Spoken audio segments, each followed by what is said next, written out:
Hey Lucy, I remember your name.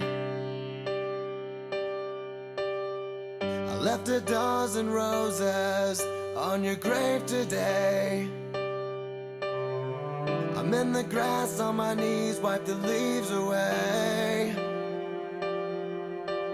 I just came to talk for a while, got some things I need to say. I knew this girl. She was always smiling and happy, and there never seemed to be anything that upset her. She was the one we all knew we could talk to, especially if we were having any problems.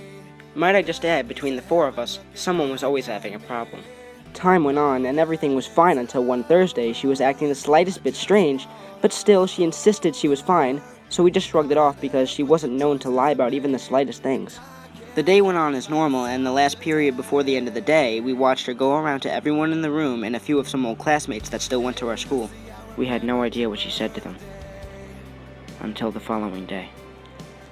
When the bell finally rang, we met at our lockers and gathered our things. She said goodbye to the two other girls with a huge hug and told them she loved them, and they returned the gesture, not thinking twice about it. Her and I lived on the same street, so we went home together, and when I asked her if she was coming over after school like normal, she politely refused and said she wanted to surprise her parents with dinner since they both would be working late for once, which was unusual for her family, leaving her the house to herself. So I said goodbye, and like she had done for the other two, she gave me a bone-crushing hug and told me she loved me. Off I went down the street to my own house.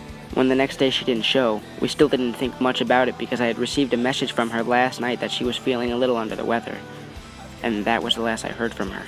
The three of us went about our day not thinking much until my parents picked me up from school that afternoon. Her parents were supposed to be the ones driving us home. They were very quiet as we drove, and finally, a block before we turned onto our street, they stopped the car and explained that my dear friend had killed herself the night before. Her parents found her that night once they had came home to a set table and a wonderful cooked meal. She had been upstairs in her room, lying on the floor, gun still embedded in one hand and her phone in the other. When they unlocked it, it was still pulled up to our conversation. I was utterly shocked, because my friend had always been such a happy person, and there was never anything wrong. That was when I began thinking back to the unusual way she had acted and how she never enjoyed going out. She had always wore long pants and never brought lunch. I had realized how she was slowly dying from the inside. She had written my friends and I letters. I still can't get through the whole thing, and it's almost been a year. We had found out she had said goodbye to everyone she still knew from older days that afternoon, which only made me cry harder. To this day, I still am unclear as to why my friend took her own life.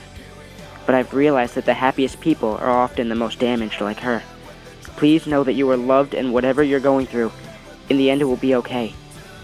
Stay strong and don't let it win.